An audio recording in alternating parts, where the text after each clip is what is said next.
Church आमच्या हक्काचं, नाही कुणाच्या बापाचं. चर्च आमच्या हक्काचं, नाही कुणाच्या बापाचं. आमचं चर्च आमचा अधिकार. आम्हाला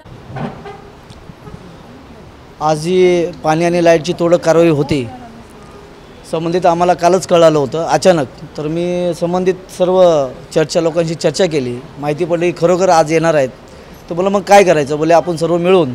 तर मी ताबडतोब आमचे पक्षाचे राष्ट्रीय अध्यक्ष रामदासजी आठवले साहेब यांच्याशी चर्चा केली आणि त्यांनी सांगितलं की आपल्या स्थानिक कार्यकर्त्याला घेऊन ते कसं थांबवता येईल याचा पाठपुरावा कर. मग त्यानंतर दक्षिण मध्य मुंबईचे आमचे जिल्हा अध्यक्ष संजयभाई डोळशे यांच्याशी चर्चा केली.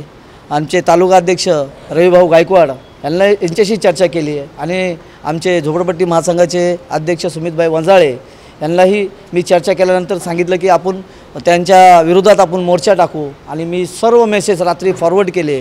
ते ECP DCPपर्यंत गेले, पोलिसांपर्यंत गेले आणि अक्षरशः आज सकाळी 9:15 वाजता आमचे चुनाभट्टी पोलीस स्टेशनचे सिनियर PI गायकवाड साहेब ते स्वतः आले आणि माझी चर्चा केली की शिंदे हे असं काही करू नका, त्यांचं काम करू. म्हटलं नाही साहेब, त्यांची जी भूमिका आहे ती चुकीची आहे. महानगरपालिकेची भूमिका ती चुकीची आहे आणि ते लोक बिल्डरशी फ्रॉड आहेत. म्हणजे बिल्डरचे संगनमताने हे काम चालू आहे आणि नाहक त्रास हा चर्चवाला देत आहेत. त्यामुळं आम्ही सर्व RPIच्या वतीने त्यांच्या पाठीशी उभा आहेत आणि ही तोडत तुम्ही कारवाई केली तर आम्हाला रस्त्यावर आंदोलन करावं लागेल अशी आम्ही त्यांना सूचना दिल्यानंतर त्यांनी ताबडतोब DCP साहेबाला फोन करून ही स्थगिती थांबवली त्यांनी असं आम्हाला सांगण्यात आलं. आणि त्यांनी जो पारा लावला होता बाहेर ते बोलले आम्ही पारा काढतो, तुम्ही बी इथून निघून जा. म्हणलं नाही साहेब, आज आम्ही निघणार नाही इथून. समजा तुम्ही गेल्यानंतर किंवा आम्ही गेल्यानंतर ते लोक आले आणि थोडं कारवाई केली तर त्याला जबाबदार कोण. ते बोलले होणार नाही. म्हणून आम्ही मेल टाकला आहे DCP साहेबांनी BMCला आणि स्थगिती थांबवली आहे. नाही आमची भूमिका स्पष्ट आहे. आम्हाला एरिया सर्टिफिकेट त्यांनी द्यावं. आम्ही 40-45 वर्षापासून इथं वास्तवात आहे, इथं चर्च आहे. आमची BMCकडे एकच मागणी आहे की त्यांनी एरिया सर्टिफिकेट द्यावं.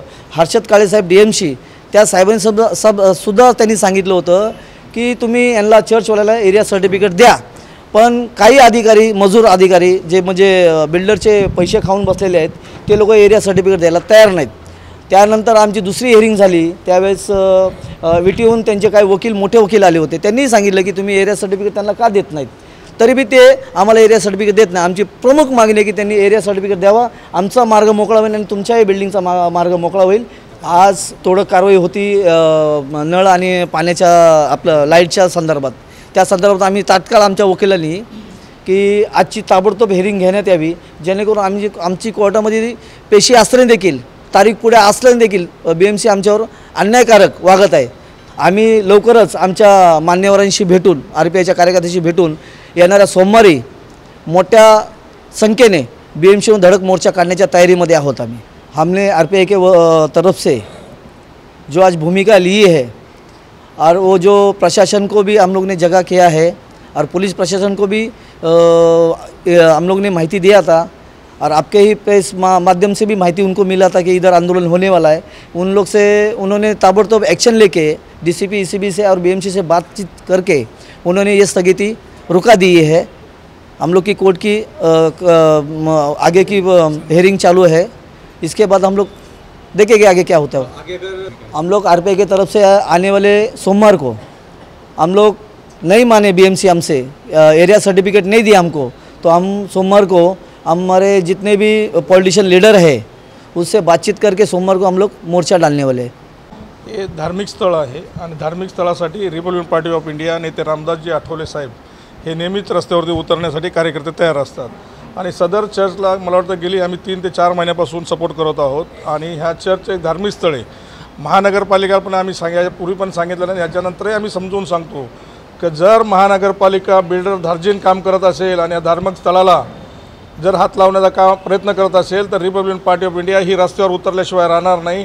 आणि परिपूर्ण रिपब्लिकन पार्टी ऑफ इंडिया दक्षिण मध्य मुंबई जिल्हा, मी जिल्हाध्यक्ष म्हणून सांगतो की ह्या चर्चच्या धार्मिक स्थळाला पूर्ण रिपब्लिकन पार्टी ऑफ इंडियाचा पाठिंबा आहे. नाही तर रिपब्लिकन पार्टी ऑफ इंडिया यांच्या स्टाईलमध्ये BMC, अदानी या सर्व अधिकाऱ्यांना समझावण्यात येईल. 2 दिन पहले हमको एक नोटिस आया BMC से कि हम 15 तारीख को चर्च में लाइट और पानी डिस्कनेक्ट करने के लिए आने वाले हैं.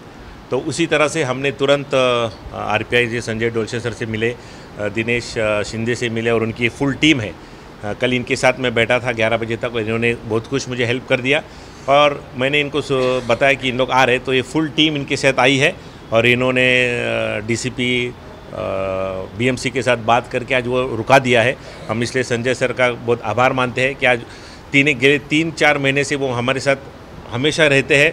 फ़ोन करो तो इमीडिएटली फ़ोन पिकअप करते हैं, हमको तुरंत रिप्लाई भी करते हैं, तो इसलिए हम उसका धन्यवाद करते हैं कि बॉस हमको चर्च के बदले सिर्फ चर्च ही चाहिए, क्योंकि गए 45 साल से हम लोग इधर आ रहे हैं और प्रभु की उपासना करते हैं, तो हम इस जगह को एक चर्च के हिसाब से ही देख रहे हैं, लेकिन बिल्डर और सोसाइटी इसको एक प्रॉपर्टी की तरफ देख रहे हैं, जो हम नहीं देखना चाहते हैं। हम यही चाहते हैं कि बिल्डर समझ जाए कि भाई हमको चर्च के बदले चर्च ही चाहिए और हमारी दूसरी कोई मांग नहीं है। आज BMC आणि अदानीवाले लाईट कापायला आणि मला वाटतं पाणी कापायला येणार होते, परंतु आम्हाला RPIचे आमचे प्रतिनिधींनी नेहमीच सपोर्ट केला आणि त्यांच्याद्वारे हे सर्व गोष्टी थांबलेल्या आहेत। इथून पुढे आम्ही कोर्टामध्ये याची केस पण टाकलेली आहे आणि त्याच्यासाठी आम्ही प्रयत्न करत आहोत। हुआ है, इसके लिए मैं पहले तो हमारे जो प्रभु यीशु है उनका धन्यवाद करता हूँ, और जो टीम है RPI की, जो डे 1 से हमारे साथ में है, संजय भाई है, अपने दिनेश शिंदे सर है, सब लोग हमारे साथ में, संजय भाई, सब लोग आके हमको मदद कर रहे हैं और इसके वजह से ये पॉसिबल हुआ आज। और इन्होंने जो बातचीत की हुई है उसके वजह से पुलिस और BMC वाले सब वापस चले गए, तो हम इसलिए उनका धन्यवाद करना चाहते हैं। Thank you.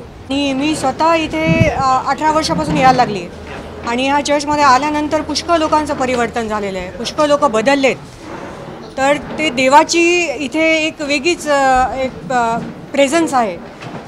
प्रभू परमेश्वराचा इथे एक वेगळाच प्रेझन्स आहे आणि इथे लोक जे प्रेझेंट वर्शिप करतात त्याच्याने पण पुष्कळ फरक पडतो। पुष्कळ लोक बरे झाले ह्या जागेत येऊन, पुष्कळ लोकांचे मानसिक हे प्रॉब्लेम्स पण सॉल्व्ह झालेत, फिजिकल प्रॉब्लेम्स पण सॉल्व्ह झालेत इथे येऊन। तर त्यामुळे आम्ही सगळे ह्या चर्च बरोबर आहोत आणि आम्हाला ह्या चर्चच्या बदले चर्चच पाहिजे जिथे प्रेझेंट वर्शिप होईल आणि जिथे अजून चमत्कार होतील, जेणेकरून लोक बदलतील, सुधारणा होईल। मला वाटतं 25-30 वर्ष झाले येते, पण तेव्हापासून आम्ही जेव्हापासून इकडे चर्चमध्ये होतो तेव्हापासून आम्हाला म्हणजे खूप आशीर्वादित जीवन झालं आहे आणि प्रत्येकाला जे पण कोण आजारी येतात ते पण चांगले बरे होऊन गेलेले आहेत आणि प्रत्येकाला इकडे आशीर्वादच मिळाला आणि आम्हाला असं वाटतं की आम्हाला चर्चच्या जागेवर चर्चच पाहिजे। आम्हाला चर्च आमच्या हक्काचं, नाही कुणाच्या बापाचं, चर्च आमच्या हक्काचं, नाही कुणाच्या बापाचं। आमचं चर्च आमचा अधिकार। आम्हाला CEN न्यूज, देश प्रदेश की ताज़ा तरीन खबरों के लिए CEN न्यूज को सब्सक्राइब करें और रहें पल पल की खबर से हर पल बाखबर।